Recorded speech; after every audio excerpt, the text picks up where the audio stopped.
Hi everybody, welcome to World Without Rule of Law and another segment of an unscripted moment. I'm currently traveling, as you can see, and so I apologize if the lighting is not perfect and for any shakiness or bumpiness in the camera. I am in Connecticut, so although it doesn't seem logical, it's been my experience, especially when it relates to the state of Connecticut, that hyperinflated property taxes and terrible road conditions go hand in hand. So bear with me. If there's a little shakiness, we'll look away. But today I want to talk a little bit more about community. So we've been talking about this a lot lately, as we should. It's important, right? So recently, very recently, I had the opportunity to take part in a community building exercise. Not an internet-based, but a real-world community building exercise. It went well, and I just want to talk a little bit about some of the thoughts I have on it. So it was roughly 10 or so people met. Not quite how I want to say it, but from an individual standpoint, right? Like, when you think community and then you think individual, it almost seems like you're talking about two opposite things, right? Like, there's individual or there's community. The two things aren't really together. They're kind of at opposite ends of the spectrum. But in a community, there are individuals, right? Most communities. Now, if you look at like the military, right? From a military standpoint, I think that's not necessarily the case. I think they discourage individualism. And, possibly rightfully so. And they cut everybody's hair the same, they dress everybody the same, at least in the initial training process. After that, maybe a little more individualism comes through as far as what person's talents are, skills. They go into different areas. But really, it's not about the individual. It's about the overall whole of the community that is the military, and for good reasons. And obviously, it works, right? It's produced the strongest military in the world, at least at one point, I believe, still. And this is an indictment on that way of thinking. I have nothing but the utmost respect for the military and the people that serve in the military. People that leave their families and go on deployment for months or longer at a time, they have my respect. And certain individuals out there that I know, I could be talking directly to, you know who you are, know that I support you. I want to encourage you. I want to be here if you need anything, if your family needs anything during that time when you need to be away from them. So with that said, individualism is completely different, right? So we talked about this before, the parts, the members making up the whole, right? I use the analogy of the hand. Like, what good is each finger on its own? What can your, pinky finger, your thumb, or your index finger do on their own? But yet, when you put them together with something that organizes and controls them, the system that is the human body, you can pick up a hammer and smash it down on a nail hard enough to drive it through a piece of wood, or a chisel to break a rock or whatever. What good is an eye? Pluck your eye out and put it on the table. What good is it? But fitly joined with the other members of your body, it can see amazing and vast things. So we know that. So then individuals making up a community they serve the same importance. But now here's where my thought differs a little from that of like the military mindset.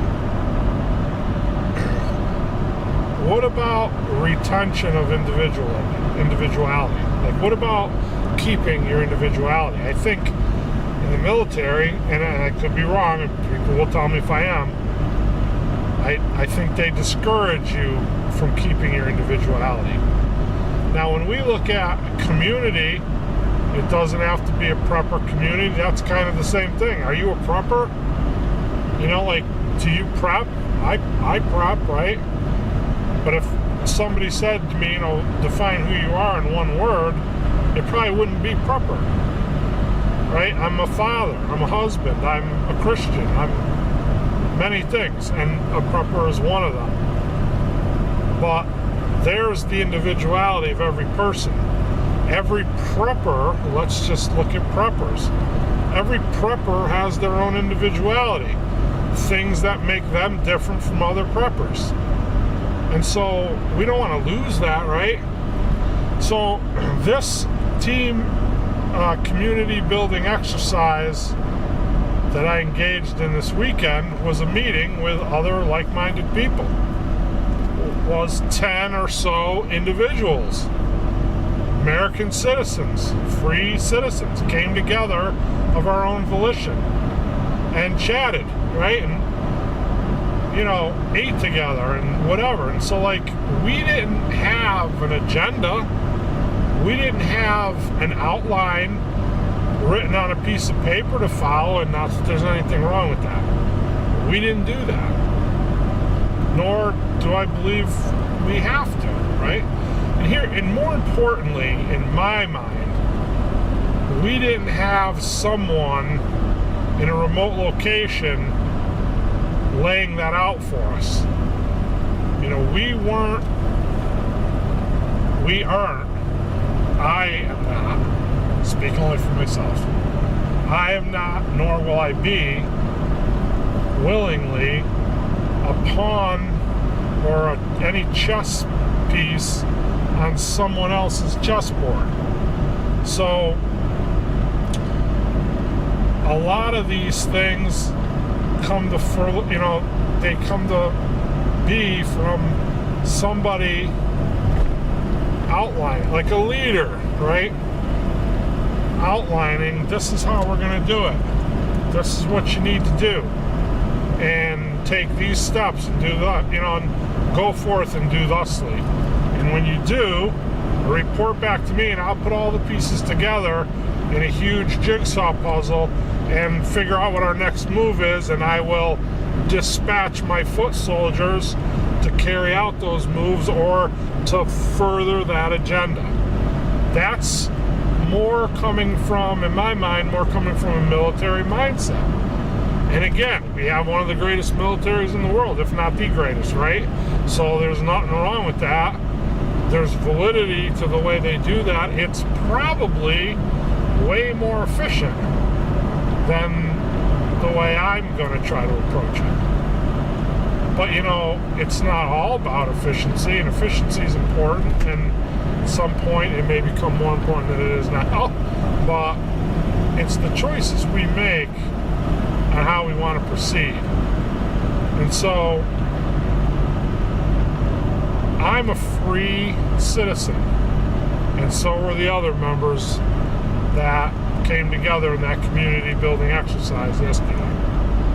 All citizens, free American citizens, autonomous in their operation and in their how they form their agenda of their life's agenda, for lack of a better way to put it. So we intersected at this place, but we were not directed there by a leader, nor are we reporting back to this benevolent overlord somewhere, or this military commander, or whatever terminology you want to use. And again, if that's how you're choosing to do your networking, I'm not indicting it. What do I know? Who am I to say that's wrong? I can say it's wrong for me, because it is. So it comes down to, like, there's leaders and there's followers, right? And so there's all kinds of people. And some people need to be leaders, and some people will always be followers, and everywhere in between. And no one or group of people in that spectrum has more value or more importance than another. Because even if we go back to the military analogy, you can't have a strong military without good leaders. And you also can't have a strong military without good followers. It takes that whole spectrum and somebody to organize it all, and they do a great job. And so that system for community building has value, in my opinion. Again, for me, it's not right. So I don't want to be a leader or a follower. But then in essence, I become both a leader and a follower. I lead myself, and I follow myself. And of course, I follow God, and I allow Him to lead me, be my ultimate leader. And I try to do things that glorify Him and live in a way that would please Him. So in a greater, broader respect, God is my leader, and I am His follower. But in a temporal vein, I'm not going to submit myself to any third party, like a handler, so to speak. Somebody was recently had made the analogy of, I think they called them, I'm going to get this wrong. It's years ago when I saw the movie The Matrix.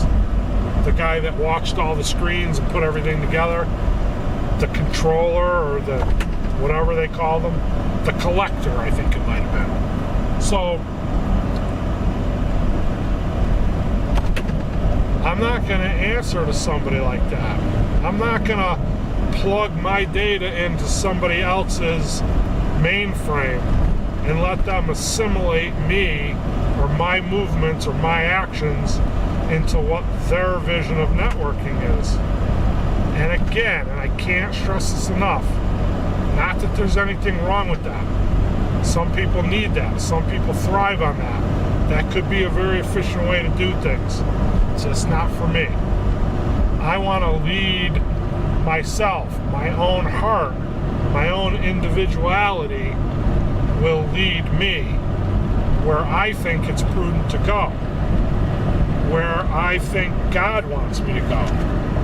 You know, I always want to be in God's will, and I pray to be in God's will. So as I said, in a larger respect, He's my leader. But in a temporal vein, I'm going to try to lead myself as I believe God wants me to. And I'm going to follow my own heart, my own instincts, my own mind. And in that path, there are people that I will encounter. And some of them I will have an instinct to veer away from. And some of them I will have an instinct to gravitate toward. And that is going to be a picture of my individuality, as it will everybody else who's an individual. So just following instructions to go here and meet these people, and I can do that, and then from there it's going to take its own life. From there it's going to take its own form. I have my own agenda. I'm not going to be a foot soldier to someone else's agenda. And I may suffer more failures than success in that approach. That's just going to have to be okay, because it's the only way I'm going to be able to do it anyway. And I believe that the community building exercise I had yesterday flushes that out. I believe it proves it to be valid, because I believe that's the mindset of the other people that I was with. And so there is validity in that. And how community building and how networking looks to each person or to each group of people can be different. That's okay. I'm trying to find a fit that works for me. And the networking is a valid part of that community building exercise.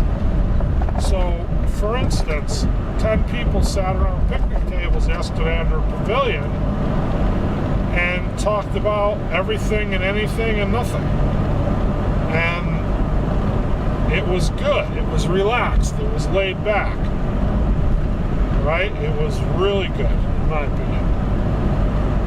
There's no report being filed with any central agency or individual that is going to control the next step. The next step is up to each 10 of these individuals and every combination thereof, right? Because as individuals, there might be somebody who met me and talked to me and said, you know what, I don't like that guy. I don't like them. Or maybe I don't dislike him. Maybe he's okay, but I'm not feeling a connection to the point where I want to progress and meet him again. And there might be two other people that, you know, they're going to meet every week, or they're going to communicate every day, or whatever, because they found that connection within themselves. And so that's the individuality of it, the individual fingerprint, if you will, showing itself through. And, you know, there was a member of the group that, you know, had said to me, there was a couple things, you know, somebody gave me their card. Here, if you need to contact me, this is my card. This is how you get a hold of me, you know. And then there was another guy that said, okay, this is the region I live in, and incidentally, it's a region that I travel through periodically. This is the region I live in. Here's my cell phone number. You ever need anything, you get in a jam, give me a call. And I gave every member of that group through email my cell phone number. And most of them know the area I live in. And I've extended the same thing to each and every one of them. That's networking, right? Doesn't mean we're going to rent a cottage together on Lake George for the week. Doesn't mean we're going to barbecue together. Not that there's anything wrong with that. I enjoy a good barbecue. And maybe we will. And maybe 2 of us will. Maybe 8 of us will. Maybe 4 of us will. But, you know, that's up to us as individuals. And if and when it happens, it won't be reported back to the collector, so to speak. And that's okay, because that's what individual networking looks like in my mind. You know, again, I'm my own foot soldier. I'm working to carry out my own agenda, my own view of a direction, to build my own vision of community. And maybe I won't be successful. Maybe my ways are narrow and limiting. Maybe that military mindset of you're either a leader or a follower. If you're a lead, you direct. If you're a follower, you do what I say and don't question it. It works for the military. Maybe it will work. Not maybe, I believe it will work. But it'll work to what end? And what does it look like when it works? And so if you're okay with all that, then the validity of that system increases considerably. If you're not okay with that, or if you have some issues with that, how it looks in the end, where's your place in the end? If you are that one leader, that one commanding officer, maybe your place looks pretty good in the end. If you're the third-class private on the bottom that just calls in every day for your marching orders, maybe your place doesn't look so good. And so, based on that, we formulate our own agendas as individuals, as American citizens. And, you know, from a community or a group that is of a military mindset, or a military, mindset, I guess is the best word. I probably don't have any validity in that group anyway. Like, they don't want me, for sure. And so that's okay with me, because I don't want them either. But people that I relate to, and then there's people in my mind that I'm thinking of, and again, it takes two to tango, so I can relate to them. That doesn't mean they relate to me. I can like them. That doesn't mean they like me. The people that I relate to, people that I see true value in, are ones that look inside of people, not just what's on the surface. Not just, can this guy walk through the woods for 20 miles with a full rucksack on? How many yards out can he hit the target at? Although those things are important, they're not the complete and full measure of a man. And so the people that can look at somebody with disabilities, or somebody with disadvantages, or let's just leave it at that, because that can take, disabilities and disadvantages can take 100 different forms. They can be, emotional, psychological, physical, financial, political, whatever, right? So somebody that can look at individuals for who they are and overlook, well, not necessarily overlook the disabilities and the disadvantages, but look at the person, including the disabilities and the disadvantages, and still see the value in that person because of who they are inside,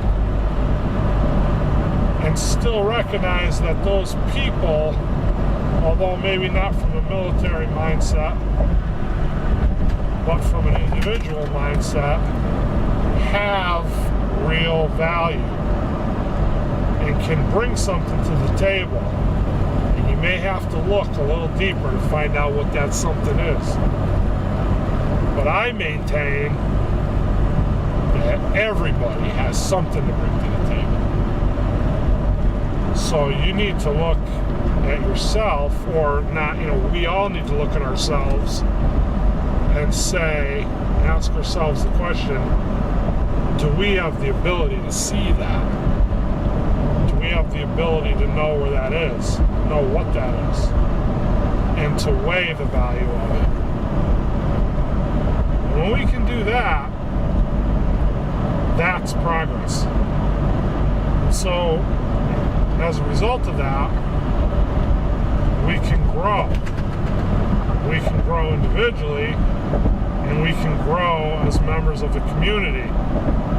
And we can carry out that biblical concept of all members fitly joining together in the larger body, serving their purpose and their part without losing their individuality, without sacrificing who they are to become part of that larger community. So, it's just something to consider. It's something to think about. If any of those people that I was with yesterday are watching this video, then I just want to say that I enjoyed meeting you, and I thank you for taking the time to come and to meet me, and it means a lot to me, and I don't want that to be lost. I don't want any of you to think that it doesn't mean a significant amount to me. And I thank you all for including me and just for taking part in that.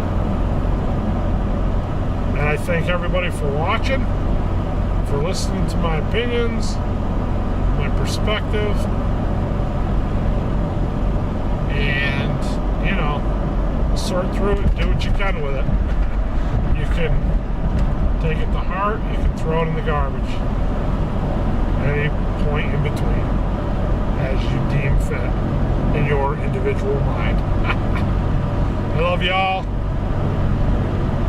God bless you. Alright, a quick afterthought kind of goes along with what I was just talking about. I'm reminded of the lyrics from a song, a pretty old song from the band Yes. And I won't sing it because I don't have the heart to put you people through that. You may know, I've said it several times, my own wife circulated a petition in church to keep me off the choir. She changed her middle initial, tried to say it was somebody else with the same name. Pretty sure it was her, but I can't prove it. But the song went this way. It said, "See the man with the lonely eyes. Take his hand, you'll be surprised." So I'm gonna further that and say, see the man with one leg, lean on him. You might be surprised how strong he is. And he may not have the physical strength to carry you through a swamp on his back, but he may have a different kind of strength that can carry you through a different swamp. And so, when measuring the value of man, consider that. Love you. God bless you.